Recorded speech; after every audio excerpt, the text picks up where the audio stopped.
Bal. Oh.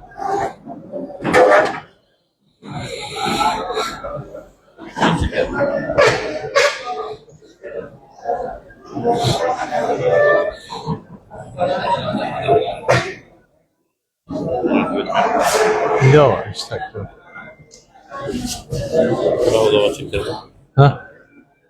Bravo, çıktı. Bu değil. Her davet'te.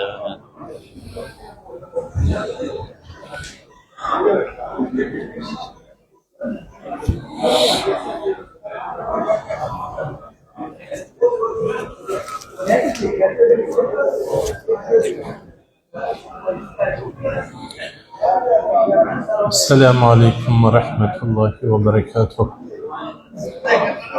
Euzubillahimineşşeytanirracim. Bismillahirrahmanirrahim. Elhamdülillahi hamden yuvafi ni'amehu ve yukafi ve mezideh. Kema yenbagî li celâli vecihihi ve li'azîmi sultânih. Ve salâten ve selâmen dâimeyni mutelâzimeyn ilâ menba'i s-sıdkı ve s-safâ. Eşrafil verâ Hazreti Muhammedin el-Mustafa sallallahu aleyhi ve alâ âlihi ve ashabihi ve ahbâbihi ve ansârihi. Neşhedü en la ilahe illallah ve neşhedü enne Muhammeden abduhu ve resuluhu. Amma ba'd. Euzu billahi mineşşeytanirracim. Ve min âyâtihi en halaka lekum min enfusikum ezvâcen liteskunû ileyhâ ve ceale beynekum mevaddeten ve rahmeh. İnne fî zâlike leâyâtin liqavmin yetefekkerûn. Sadakallâhul azîm. Aziz ve kaderli hazır cemaatler, Allah Tebareke ve Teala taat ibadetlerimizi dergâhında kabul etsin.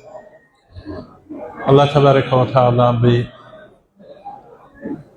toyu mübarek etsin. Allah Teala ağlı birlik versin. Hacı Gafur Akun Can'a ve Abdülkadir Can'a ve Seyfurrahman Akun Can'a mübarek olsun aydiye. Allah Teala ağırlarını bir edip salihi ferdentler ve azilerden dünya gelsin. Allah Teala saadetli yaşayış versin. Dünya ve ahirette alan maşgalası daimi yoldaşı olsun. Behişte de dünyada da. Yani Müslüman doğullar ve husus Bücnurt milletinin ve şokette de yaşayan yaşlı yiğitler ve yaşlılar bir azıcık sükutu rayet etsek bir 500 kelime bir söz aydılacak. Elhamdülillahi vel minne Türkmen sahrada öğlenmek, toy etmek takriben kadimki resim bilen devam tapıp barıya. İftihar ediyek kadimi zatların erdişli zatları katı koğu. Dünyanın kap yerlerinde bu zatla ayrılıp barıya, hatta öğlenmek, infiradi yeke yaşamak ravaç bolup barıya. Adam bizarlık. Erkek hele yalı gelmeye, heleylerin azat koyulmağı erkeklerde bir vahşet icat ediptir. Erkekleri özünden kaçırıya, minnetleri, zehirli dilleri, öyün içinde anırdan gelen bir aramış için alınıya, bir ağzıbirlik bolsun, bir birbirinin derdini birbirine aydılıp, birbirine ruhiye bolsun diyen zatla dünyanın üzerinde o bu hikmetle bolmalığı derekliğine ayrılışıp barıya. Hudaya çok şükür bizim ilimizde var. Yani kıyınanfağım. Sizden çepenhan, siz özünüz görüp dursunuz. Ken müşkilatlar şu dünyanın bidin menteğalarında Allah'a inanmayan insani taahhütleri ayağa çağırlı koyun iyillerden bizim emilimize geliyor. Dünyada hemmeler bu şeyin üstünden, mahvaran üstünden geliyor. Burada hem kişinin cübüsünde bir iki tane bağ. Öyüne varsa mahvara elinde şeyler. Ya bir yurtlara gidiyor, irtibatat güçlü. O zaman şöyle yaşayışla bizimkerde serayet edip var ya. Katı adamı kıynandırıyan bir yağdayla adamı katı narahat ediyor. Kân yaşlı adamla öyde ulip yatır. Yaşlı maşgalala ahtığı talak oluptur, kıydı talak oluptur. Bolup bolğusuz ittifakatla boluyor. O zaman bir kamgısı getiriyor. Bu toyun iyiydi de toy hoşluk için ediliyor. Şu hoşluk devam tapmayacak bolsa ay alıp yani bilahare bir dinlegiye bir yerini getiriyen bir akıcı ve o gelip bir müşkilat icat edecek bolsa o bolmaya. Son rişe uğrundan son o kıyın boluyor, sakt boluyor. Onun için hey ora haberdar olmalı. Yaş kıyırla asaletinizi elden vermem. Sabadınız bolsa bolsun. Sabat bir yer. Adamın huviyet erdişi bir yer. Sabadınız sizin her kim bol. Muhammed Peygamber yani basabat bolun. Veli sizde insaniyet bolmayacak bolsa, oňuşuk bolmayacak bolsa, mehabbet bolmayacak bolsa, öz yaradanymyzyň bernamesi bilen gitmejek bolsaňyz, näme ilim diýen bäzi ilimler itde de bar da. İtiň oňarandy biz oňarmaýak, itiň bilenni biz bilmeýek. Ya ulagda da bar, düýede de bar da. Yani bir bilimin ezafa olany bilen bilim sana gorur getirse, bilim senin nasazygarlyga wadar etse, o bilim canına abat yani. O bolmaýar. Onun için gaty ýaşulylar, ahullar diýerler de ahul gün-günden garrýan diýerler ulamalara. Näme garrýmasyn ulama? Ýaşajyk oglan geliyor, atasını anasını süýräp, ýaşajyk gyýdam geliyor, atasını anasını süýräp, ýaşajyk çağa da var, 3-4 ýaşynda yüreğini yarıp, ağlap, sakkalyny ýere goýup oňuşturjak bolýar, oňuşmaýar. Sen oğranda, maşina binende baksan, çocagaz çağadyk, bilmeýär, perişte ýanjak. Bir atasy bilen gitjek bolýar, ağlap, anasy geldi, anasy bilen gitjek bolýar, atasy garlanýar. İki ýere ýortup ağlaýar çağa. O yüzden atadır mer sürep, ata bolup, derleri büyüde minnip, ondan tavlan anasından çağanı alıya gidiyor. Bu zatlı adamı garrı diye. Bu zatları adamı garrı diye. Adam bir sürü isarlı gerek de zindegiyde, bir sürü fedakarıyla gerek. Bizim bolup barışımız indi kovluğun oğru değil.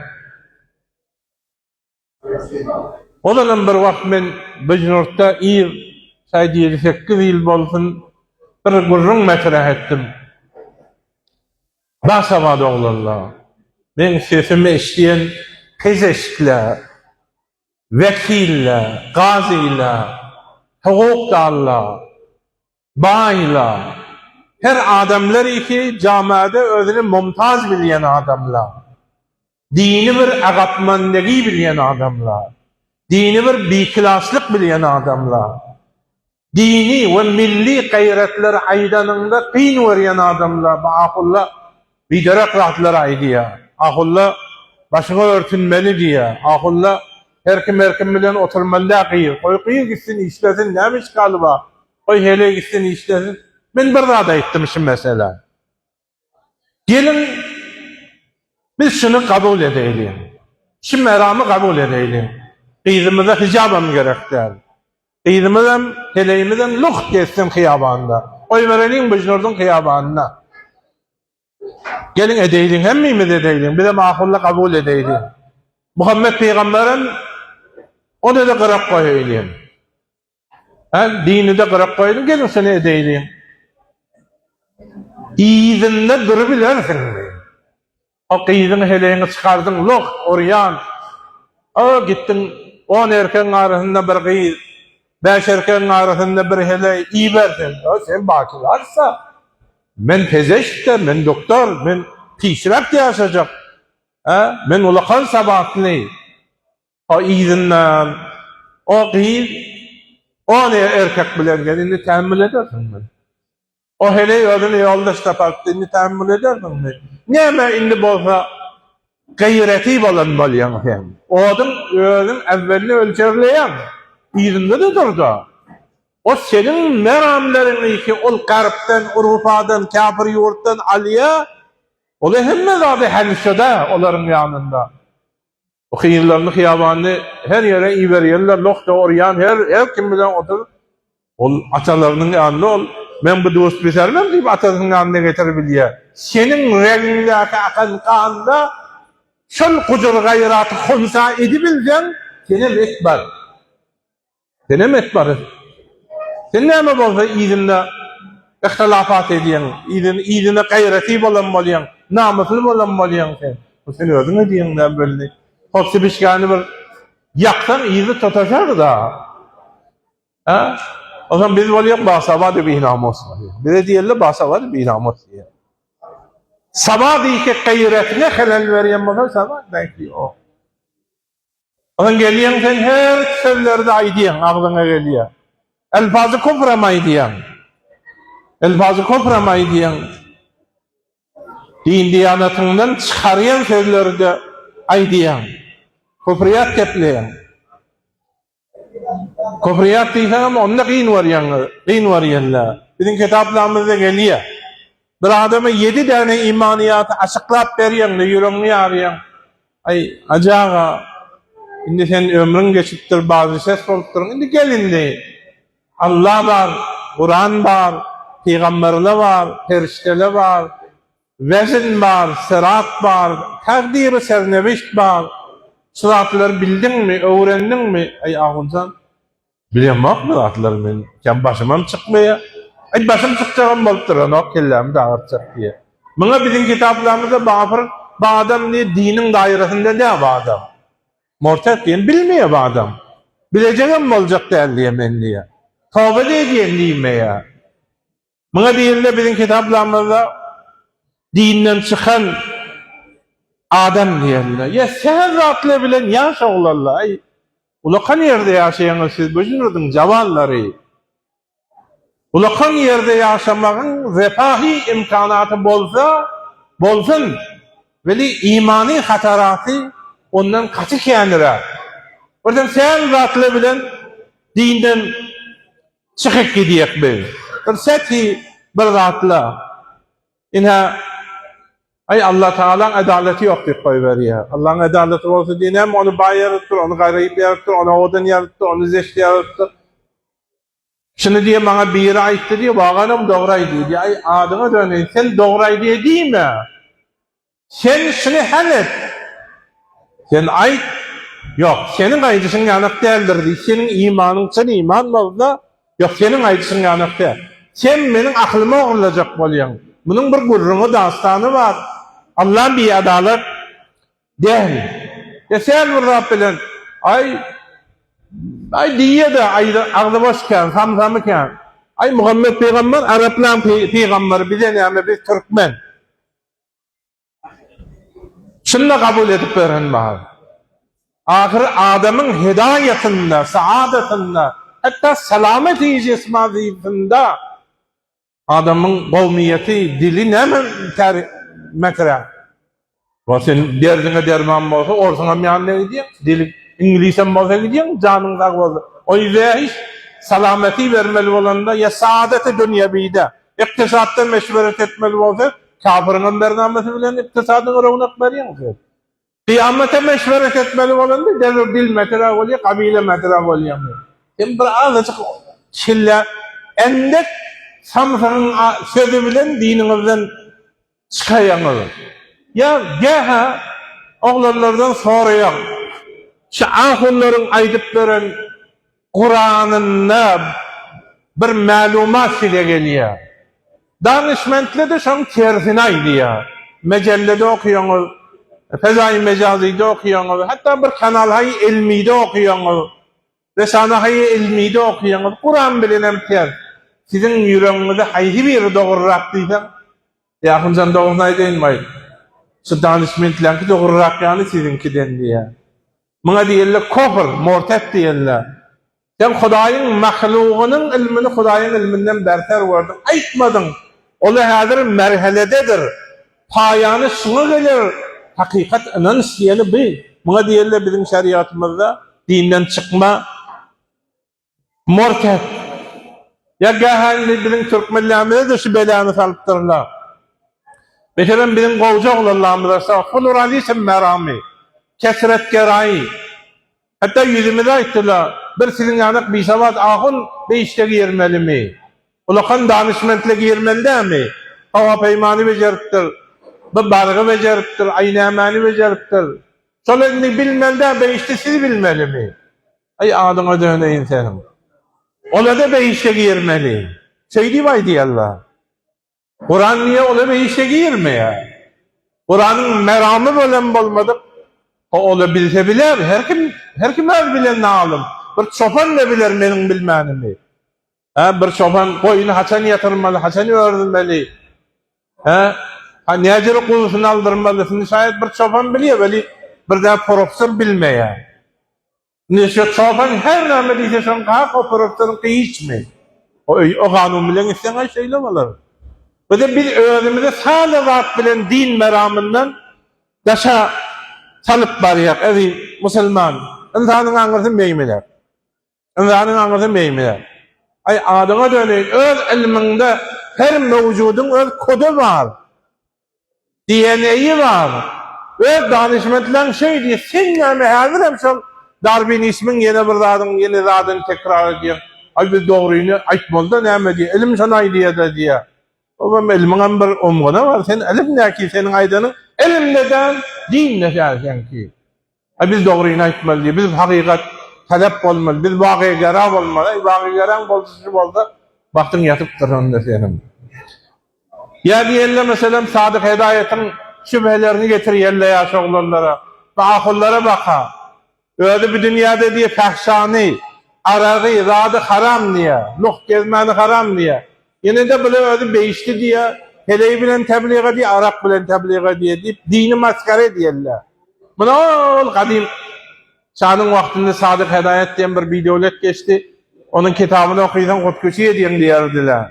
Siz indi meni görýäňiz. Buna ol jogaby berdi. Beýişde näme şu bir namasyny bagyp bermeli diýen beýişde. 70 tane hele erkim özünki. Maksuratın fil qiyam. Erkim özüne münasib. Dünya 10 beraber milki var. Meşrup diýeni mese diýeni. Agylyňa ýerme diýe. Diniň beş maksady var. Bir agylyň dursun. Ey aklyňdan beri sen diýeli bolup duruň diýe. Bäzi adamlar şol diýeli bolma agylyň bolsun diýe. Beýişde agylyňa ýerme. La fiha qawl. Nomy amyk gurrunlary bahrmanyň. Ya siz sen zat bilen ay şuna göre şu doğru diýen ýani diýer ýa-ni iman diýilmi maňa?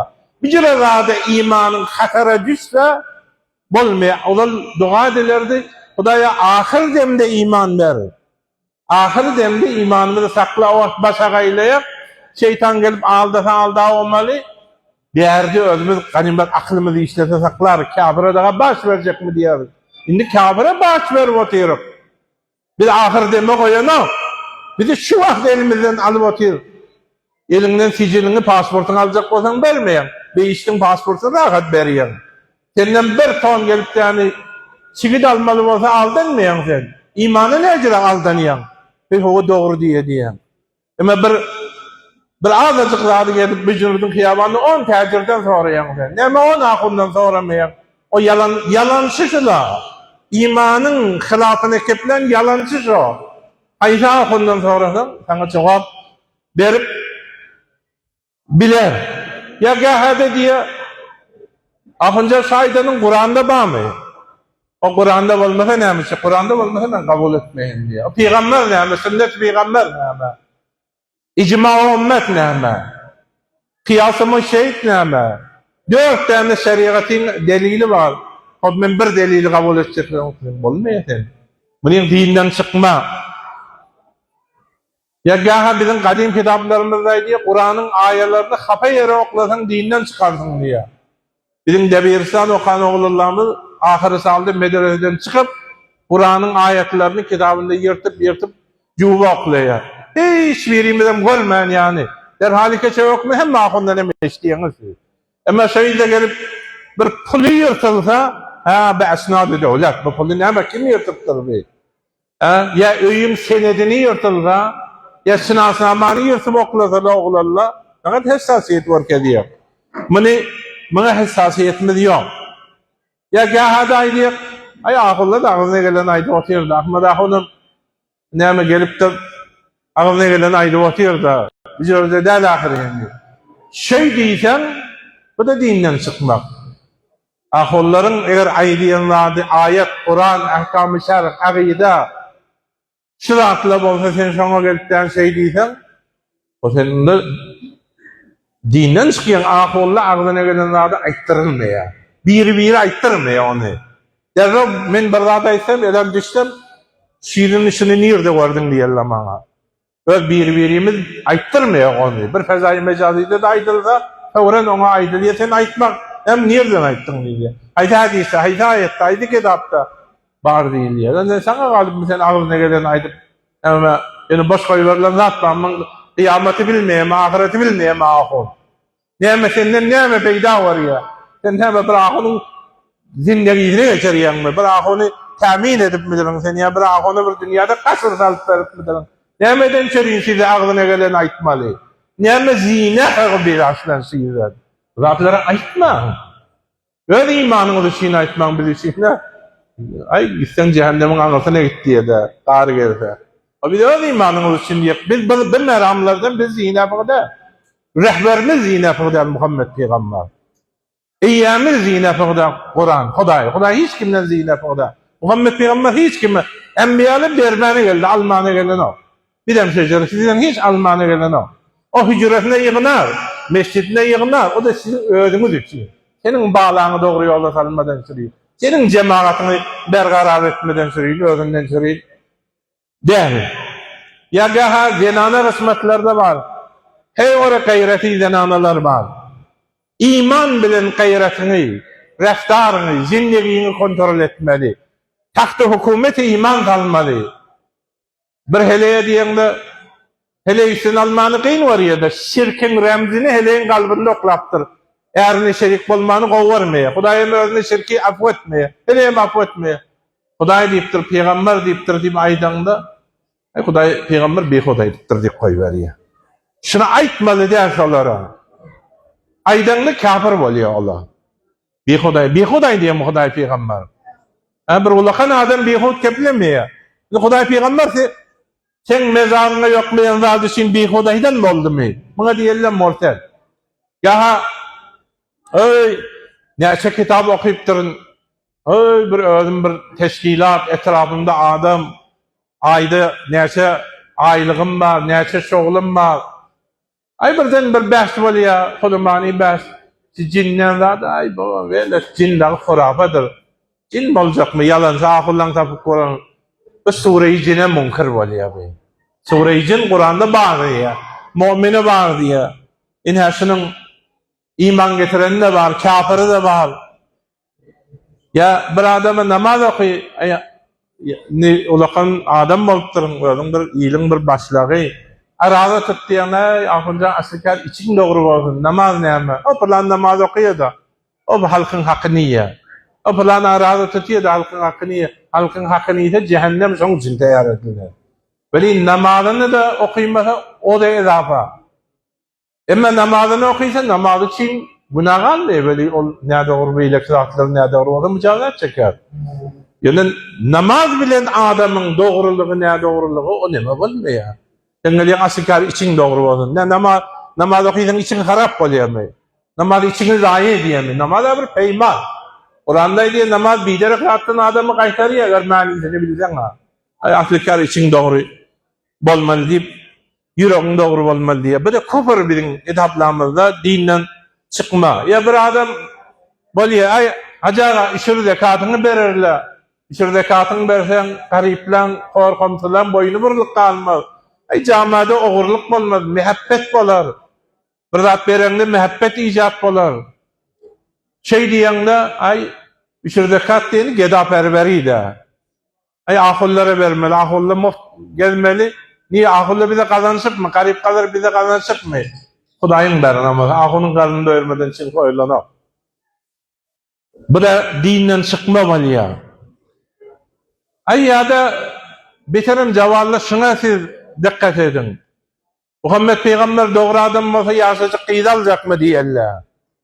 Hazrat Aýşanyň izdibadyny neme diýerler? Dogry adam bolsa ýaşajyk gyza. Şunun bilen sawyya gidiýebiliň jawablamay adyňyzy öňeňizdir. Siz özüňiz taryhy muhim bilýäňiz. Bir taryhyny okuýan wagan söýlemi. Hatta 15 ýaşynda, bolmasa 18 ýaşynda Muhammed Peygamberden öňçe jamy Arapda şolu hastagaryga gelipdirler.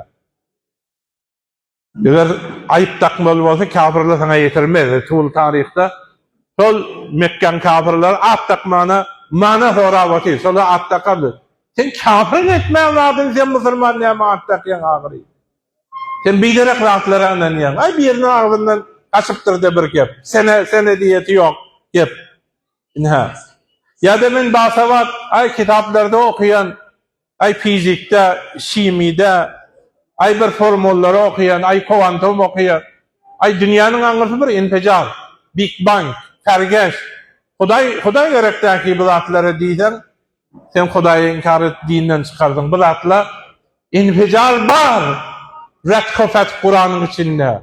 Böyle anırhında Allah men ettim diye onu. Yine dinin şairleri, dinin ulakan zatları namaz, ya şelle, dine muntesep olan zatları maskara etsen, yo bilasan, ya şonu şuhi tutsan, ya tevhin etsen, ya tahrir etsen, ya şonu ustu bilen gülüştürecek bolsan, nasıl Kur'an'ın özü istihza, aynı morsetlik bir. Ve dinden çıkmasan Muhammed Peygamber'in ümmeti diýsen diýi. Bilýsen ýok çykypdyrym. Ya musibetlerde birden agzyna getiriberiýär Türkmen. Ay Allah da yekemeni wurtdyr da düň heleyim öldü, bunu oglum öldü. Bir kişiň musibet izbeýdi gelende inha morset bolarsyň sen. Takdire razı bolmaly bolar. Wal qadara hayrihi we şerrihi. Ay Allah razina amma qadday nämetsen bilen razı senin takdirine diýip durmaly bolardyň. Ondan beterlerinden Hudaý saklasın diýmeli bolarsyň. Inha ay Hudaýym baýa berýär, garibe bermeýär. Garib Hudaý urupdyr ahyry. O baýy welli Hudaýam. Diýsen, bunda da kafir bolarsyň. Hudaý beadalat diýdiň bolýar. Ya bäzi wagtda bir samsygyra adamlar bir oturuşykda diýär, ay Allah bilmändir diýär, şonu plan jüretmelimiş diýär. Wagt men bolsam diýär, men şonu plan jürederdim diýär. Allah bilmänmi? Tekki subut isbatyň birisi Allah'ın ilmi dämi? Allah'ın mezada ilmi geçene gelecek ilmi muhit dämi? Sen Allah'ına inanmadygyň bolar diýenden çıkarsın. Bir adam elinde gaha Türkmen aýdy berýär. Ay eýesine gerek bolsa näme çare ýokda. Ay öldü eýesine hiç Allah'a gerek ýok ki onun. Ay Gülýany oglum öldür. Ya Gülýany gyzym öldür. Ay eýesine gerek bolsa näle edeli? Hudaýa hiçem gerek ýok. Hudaýa gidip oraglarmalym meniň ölen oglum. Ya gidip toyuny toylamalym. Näme etmeli Hudaýa gerek ýok. Bir acele etipdir takdir ilahi. Ol seni meni sinemadan çöreýin. Ina Hudaýa da gowsy gerek diýip, Hudaýa gowsy gerek. Hudaýa gerek zat ýok. Allahu Samet. Hudaýa hiç gerek zat ýok. Onu öjretmän. Bula da kafirçylyga ina agzyna eýe bol. Agzyna eýe bol. Samsamy bolma, agzy eýsiz bolma. Her gepe gülme, her gepe layık etme, her gepe intizat verme. Ay sen ilmin ýaşagulary biz size aýtmak wezifämiz. Siziň hem etmek wezifäňiz. Indi soňuny ina özüňiz bilersiňiz. Bizden ina ýaş oglanlar kaçy habardar bolmaly. Bizim üstümizde bername dökülýär şu an. Şu an mesela Fezai Mecazi'de 2 tane muhim bername var. Bir şicre gepleri neşir berýärler. Ay güldür bir da vardır. Taraftyryň üstünde Rumani taraftyryň üstüne minip Hudaý bilen gurruna dönmeli, Hudaý maskara edýär. Ay sen näme müşkiliň bar diýär, miwajat bilen meşrubu haram edýän. Ay sen gülmeli de däl diýär şeriatda. Küfriyat gepleri. Sen şazatlary bakmaly däl. Bakmasaň bir ihtiýar gülersiň. Murtet bolsaň giyin bolar, murtet bolsaň denana aýrylar, ol farz haja etjek bolsaň dubara eden bolsaň dubara ýene kaza etmeli bolarsyň. O namaz beýleki zatlarda da kowlar ajy bolar diýe tobe etsen. Ýöne tobe etmesen, toba etjegin belli däl. Çaýdan şunu aýdyp ýören adamlar var, gepine gülüşdirip, zindi kıyaşarsın, kafir geçersin. Onun için hoşluklarda, zantlarda bu zatları etmeň. Hudaýa köpürden sana fena getirýän. Bilen bolsam, bilmän bolsam, tobe diýen diň, mudam şu duany okuyun. Allah tebaraka we taala hemmelerimize tawfik bersin. İlimizde dünýäsine de hasene ber ya Rab. Rabbena atina fid dunya hasene. Kıyametine de hasene ber. Ve fil ahirete hasene. Dünyada da gowy ýaşat bizi, kıyamette de gowy ýaşat. Manewiyetimize riayet edeli, sabadymyzdan kam bolsun, ilmimizden dini ilmimizden kam, dünýäwi ilmimizden kam, halal malymyzdan kam bolsun. Hudaýa bizi köçgülle etme. Kellesi köçen insanlardan etme. Bizi magrur insanlardan etme. 5 kitap okuyup 5 medrek bilen 5 oky takdir bilen magrur etme bizi. 5 tane diyem bilahar dünýä maly bilen bizi magrur etme. Dünýäde birinji azizat sensin. İzzetini etekden aljak bolma. Ay mesela meniň şu an ustany garasan hemmesi menki bolsun. Menki bolany bilen kulli dünýä mençe ýok. Ben Allah'ın halifesi, men erzişim ki kulli dünýäniň padşahy ben bolayım. Şol kulli dünýä mençe erzişi ýok. Bir erziş zatdan näme meninki Hudaýyň halifesi özüme imtiýazymy hadip kellem gazmaly. Yani elime bir zat gelende ýanky kelimeleri küfriyat geplemeli, dinden çykyp bermeli. Bu zatlary Hudaý görkezmesin hiç berýimizde. Köçgilli bolmaýly, imanymyz jaýynda, aklymyz jaýynda, normalca insan öz haddimizi bilmeli, hacmimizi bilmeli, Allah'ın kimdigini, mahlugatlaryň kimdigini, peýgamberiň dinini hemme zady yer bir yer mezayalar hemejany balayly. İmandan sawab alayly, amel salykdan am alayly, dünýä malyndan am halalyndan alayly. Kıyamet derejemizde ve fi zalika felyetenafasul mutanafizun musabagada bolayly. Allah Taala hemmelerimize iman-ı kamil versin, ahlak-ı pak versin, amel-i salih versin. Seyf Rahman Canahun toyudu mübarek bolsun. Öýçerlerine, Aşraf Canahun'a, beýleki emullarına, Aşraf Birjana, hemmesine mübarek bolsun. Aýdýak, ýaxşy dilekler bilen ulamalar öýşipdir. Bizden hem gowgurun berýän ulamalar bar inha. Haja Ahmad Ahun tawhir, Haji Şeyh Ahun tawhirler bar. Zeki Mahun tawhirne, Haji Numan Can, Haji İbrahim Ahun bile beýleki ahullarda bar. Inha hemmesi ýöne maňa aýtdylar. Kän gurrun bermeçe awaldım, kelläňizi agyrdım bolsam, beni bagyşlaň, ben Hudaýyň bendesi bolýan. Onuň aýtdygyny aýtmaly bolýan, kelläňizi agyrdy da, "Kälam ýok, men ma'muru, ma'zur." Assalamu aleykum we rahmetullahi we berekatuh.